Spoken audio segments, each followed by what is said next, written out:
शाहरुख पठान पर आ गए, तो मतलब शाहरुख पठान उम्मीदवार बना रहे हैं आप लोग?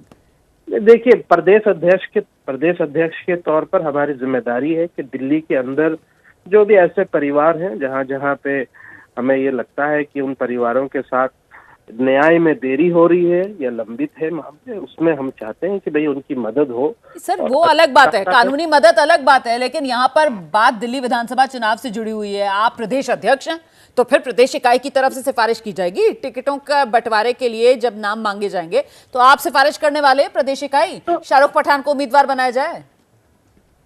भाई ये तो राजनीति है, और राजनीति में कब क्या फैसले हो और इसके बारे में तो यहाँ से जब पता चलेगा तो फिर चलेगा। लेकिन मैं ये समझता हूँ कि अभी प्रदेश अध्यक्ष के तौर पर मेरी जो जिम्मेदारी थी हमने वो पूरी की है, और टिकटों के बारे में तो ये आला कमान ही फैसले अंतिम रूप से लेता है।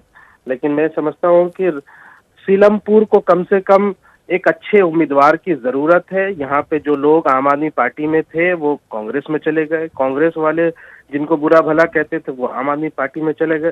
तो सीलमपुर की आवाम का क्या है कसूर, उनको क्यों धोखे मिलते हैं? तो एमआईएम जिनको भी सीलमपुर से टिकट देगी वो एक मजबूत प्रत्याशी को देगी, और दिल्ली की जो राजनीतिक समीकरण है उसमें बड़ी तेजी आएगी। तो और शोएब जुबैर साहब, मतलब आम आदमी पार्टी और कांग्रेस के बीच पैर जमाने की कोशिश में ये जो दंगों के आरोपी हैं इनको टिकट देने का ये सियासी दांव एआईएमआईएम की तरफ से खेला जा रहा है क्या?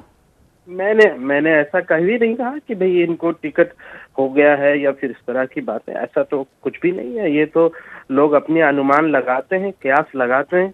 लेकिन मैं सिर्फ इतना कहना चाहूंगा कि सीलमपुर की ताहिर हुसैन को तो दे ही दिया आप लोगों ने टिकट, ताहिर हुसैन को तो दे ही दिया ना टिकट।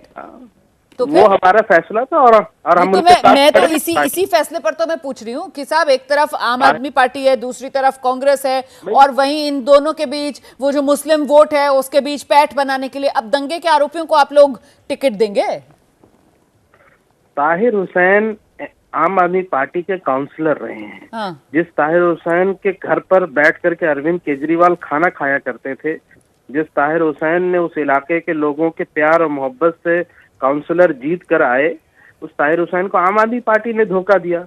तो वो एक ऑलरेडी स्टैब्लिश नेता है, और आज आप जाकर के मुस्तफाबाद में देखिए किस तरीके से एक तरफा चुनाव हो गया है।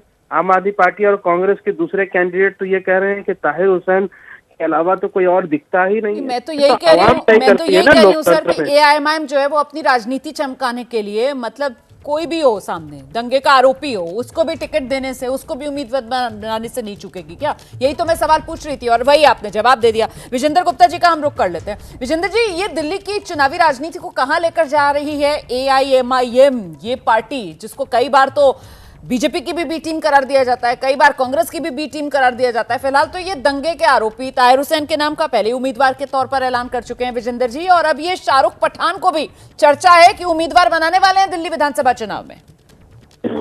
देखिए, सब ये इनके तार आम आदमी पार्टी से मिले हुए हैं वास्तविकता में, तो क्योंकि ताहिर हुसैन जो है वो आम आदमी पार्टी का इलेक्टेड रिप्रेजेंटेटिव, जो उनके किचन कैबिनेट का भी हिस्सा रहा है केजरीवाल, क्योंकि कहीं ना कहीं वो हो या अमानतुल्लाह खान हो, ये सब लोग आपस में बहुत ही घनिष्ठता है इनकी, और इमरान हुसैन है, ये सब बड़ी घनिष्ठता है इनकी सबकी पठान से और इनसे। तो ये देखा जाए तो कहीं ना कहीं आम आदमी पार्टी के ही ग्रुप में से लोग नाम के कारण किसी और सिंबल पे टिकट ले रहे हैं। जैसे अब्दुल रहमान सीलमपुर से लड़ रहे हैं कांग्रेस की टिकट पे। तो ये सब एक ही थाली के चट्टे बट्टे हैं। इनका एक ही मकसद है, दिल्ली की शांति को भंग करो, दिल्ली में जो सौहार्द है, जो अमन है, उसको कहीं ना कहीं वोटों की राजनीति उसको खराब करो। और कांग्रेस और आम आदमी पार्टी ने मिलकर के यही सब किया था। तो एक तरह से ये इंडिया अलायंस हो, आम आदमी पार्टी हो, कांग्रेस हो, एआईएम हो, ये अपना ये कोई भी हो ग्रुप, ये सब जो है ये तुष्टीकरण के रास्ते पे चलते हैं। ठीक है जी। और दिल्ली के अंदर माहौल खराब करते हैं। मैं